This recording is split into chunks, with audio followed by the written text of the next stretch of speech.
Hey, welcome back to the Rob Review. If you're returning, if you're brand new, welcome to a show where you have a friend in success here with me. I'm Robert Morris, the host of the Rob Review. If you're watching us on television, stay tuned. We're about to break down some really important breakthroughs that I've had in my life over the past couple of years that have helped me achieve what I want to achieve.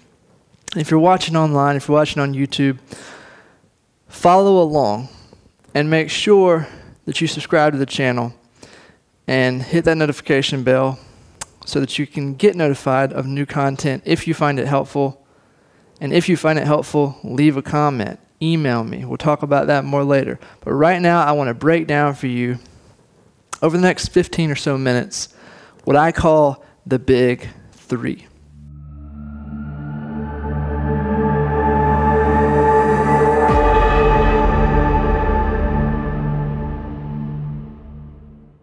This is something where you don't just want to passively listen, guys. As you hear what I'm saying, you want to either record this or know that I'm going to post it on YouTube later and go back and watch it, or just take notes, because what I've learned over my life is that even if you don't know how something is going to apply to your life right at that moment, if you're actively trying to learn, you can take notes on it anyway. And the act of writing it down both imprints it in your mind, but also opens your mind's eye up to things that you may not have thought about. And then you may see where it can apply in a way that you would have never thought possible. So don't just passively listen. Take notes. Write down the Big Three. What is a Big Three? It sounds like some, I don't know, overly pacified, hippie, motivational mumbo-jumbo, and it's not. I'll tell you a story to illustrate the point. My entire life has been about trying to achieve a few things for myself, financial freedom being one, and just being what I considered to be wealthy, and then also being able to determine my life and my future by way of being in control of my time. That's what my whole life has been about. Not just adult life, young life, guys. I specifically remember at 11 years old, I decided I wanted to be wealthy. And I've worked at that ever since. No exaggeration. I didn't speak affirmations into the air every day, although those may work. Affirmations are something that's a gray area for me. No, I grinded. I got off my butt and did something every day. And when I got kicked, I got back up. And that's why I'm able to stand before you today. I feel like a greater man than I have ever been. Growing every day, challenging myself every day. And the Big Three is part of that. And it's part of that in a big way. Get it? Here's what the Big Three is. I spent my entire life trying to figure out how to achieve things. And through achieving things, you read a lot of books on goal setting, right? And goal setting can get really, really complicated. And all these gurus have written all these books about it. And they make you feel like that is the way that you've got to go if you want to achieve and set goals. You got to do it this way, as stringent, only by the book. And so I failed at setting goals in so many different areas because I was trying to keep track of so many different things until I finally found a formula that worked for me. Again, this is what worked for me. I probably didn't invent it. Somebody out there probably uses it and calls it something different. But if it helps you, then good. If it doesn't, take it, tweak it, and apply it. Just do something with it, because life is too short to be frustrated. The Big Three starts with, for me, my big three pieces in life that if I have in place, I consider myself successful. Because if you didn't know this or not, you are the only person that can define your success, gang. Excuse me, nobody else.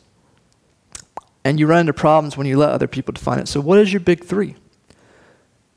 For me, I consider myself wealthy and happy and successful if I have these things.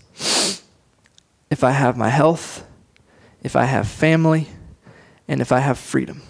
And I know I do a financial show, so you would think one of them will be wealth, But watch, it'll all fall in line in a second.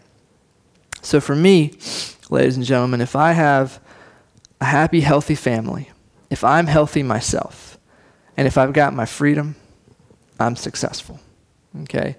I'm supercharged. I'm happy Robbie. The big three is more than just a number. It's a definition of what each of those things mean to you. What does a happy family mean to me? What does healthy mean to me? What does freedom mean to me? And when you define those things in some kind of manner, written out on a piece of paper, then you understand what you're going after, and that is when the game changes for you. So how do you define? Well, look, it's a gray area. Don't be stringent with it. Make it work for you, but I'll give you my definition of my big three so that you can understand kind of what I mean by defining it. For me in life, guys, and I've thought a lot about this and spent a lot of time redoing this. Just because you do it once doesn't mean it's set in stone. It's not the commandments. It is your life. It's flowy. It's changeable. It's bendable and malleable to your liking. And it's changed as I've grown and gotten married and changed what my life's supposed to be about. And so, you may find freedom in one thing and then change your idea of freedom later. See, my idea of freedom used to be freedom to do whatever I wanted to, whenever I wanted to, when I wanted to the degree I wanted to, spending whatever amount of money I wanted to. There's a lot of I's, right? I'm not that kind of person anymore. See, my big three is now cohesive because it's defined in this manner. I consider family and my success in family a part of my freedom because I consider having family time and having the ability to raise my family the way that they want to be raised and leave them with the financial stability that I want them to have so that they can pursue the things that they want to. I'm successful. And I want to be free in the sense that I can spend time to teach, grow, and be with my family and make sure that I am the dad and husband that I need to be, defined by me.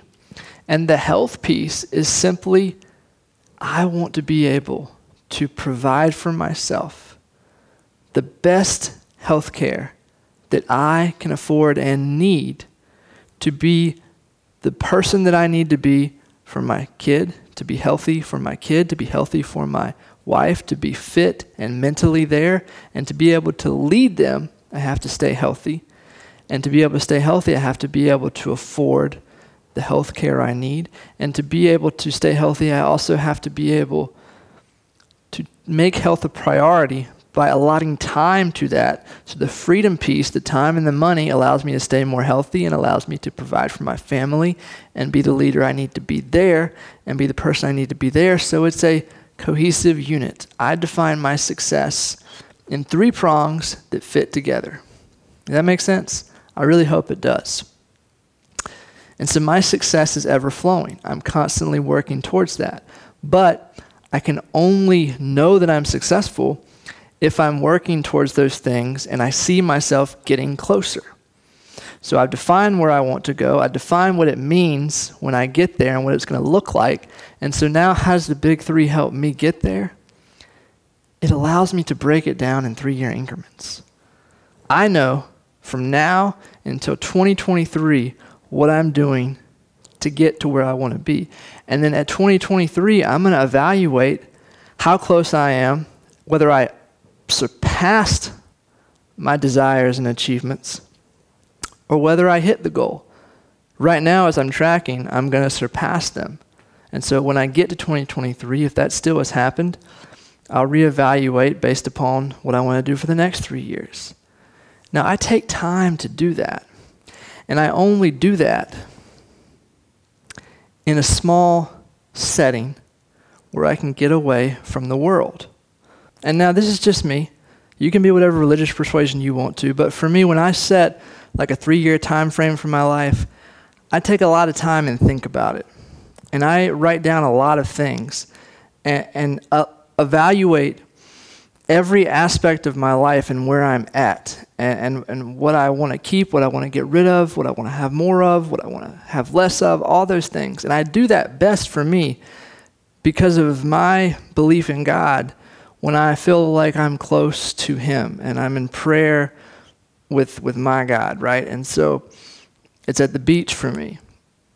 The past couple of years it's been in the mountains for me, where I'm in a cabin, quiet, away from the world with my wife. And while we're enjoying time together, she might not know this, but I'm thinking about our future. And I'm thinking, how do I achieve what I want to achieve to help her achieve what she wants to achieve? And how do we work it all together? And so my big three gets written down, usually first on an index card, of what I want to achieve over the next 3 years. And then I take it down and break the 3 years into a year. And what I love to do is keep my year goals with me all the time. And I've got a wallet, and so more importantly than my money in my wallet is my goals. I try to keep no more than one sheet of paper, but I fill it up with goals front and back for my year, okay? And some of them are month by month, and some of them are like a certain dollar amount I want to have in a particular business. And some of them are as simple as I want to make 20 videos for the Rob Review by January, you know? But every one of them, guys, gets me closer to my 3-prong goal at the end of the year, in 3 years, and down the road where I want to be when I finally kick the bucket, okay? And that's my thought process on goals. And I have tried a lot of systems out, and I have finally figured out a system that works for me. Now, how does this year break down? How do you not go crazy trying to achieve all those things in a year? Well, it's all about simplification for me. Really, my life's busy enough, hectic enough as it is. I'm sure yours is too. I don't want to add stuff to it that's going to make it harder for me to get to where I want to get to. And so I get a notebook like this pretty much every year, or if I write more, 6 months. And every single week, before the Sunday is over, when everything's quiet, I'm writing down what do I need to achieve that week based upon my schedule and my time, my schedule and my time, same thing, my money, everything that's going on that week with me and Brittany. What do I need to achieve that week to get me closer to my year goal? Okay. Then that week breaks down into days. Every evening, just like when I get done doing this Rob Review right here, I'm going to write down in this book what I want to achieve tomorrow on Friday to get me ready for Saturday, that gets me ready for ultimately taking care of the whole week and looking at next week on Sunday. And now things come up, things get in the way. I understand that, you understand that. So be flexible, but hold yourself accountable. You don't just want to be willy-nilly with it. If you don't achieve something, figure out why. And if you do achieve something, reward yourself. In the beginning, I rewarded myself in little ways, just to program this subconscious guy up here to want to go after those things and grind every moment I had a chance to get closer to where I wanted to be. Now, as I'm writing those things down, they're not arbitrary. And a lot of times, there are things that get left out. So how do you know what's important? What needs to be left out? What needs to be kept? Because you can't achieve everything. Ultimately, for me, it goes back to, does this get me closer? And is this the fastest, simplest way to get to where I want to be in 3 years? If it doesn't, no matter how much I want to see it happen, I put it away. And I have faith that one day God's going to take me back around to it if He wants me to accomplish that thing. It's pretty simple for me. My whole life, since I have become a more focused individual, since I have gone through what I've gone through and come out the other side alive and healthy, my whole life has been about making my well-being better, making my entirety of myself go towards success, but go towards success in the simplest way possible. So if you don't like what I'm talking about, don't use it. Think about this as you go about your business. Are you where you want to be right now? And if you're not, if you keep going the way you're going, are you going to look back on your life in 3 years and wish you had done something to change it? And if any part of you says yes, then it's not going to hurt you to try this. In part 2 of this, we're going to talk about how this applies specifically to your money with the Big 3 idea. So stay tuned for part 2. And remember, life's not about how much money you have as you're going towards your goals. Nobody's born with money. No baby ever came out of the womb and they sent out a newspaper article and it said, today, born, 5 pounds, 9 ounces, and a fistful of $100 bills. It's not a reality, okay? It doesn't take money to make money. It takes faith. It takes grinding. It takes work, and it takes putting this into it.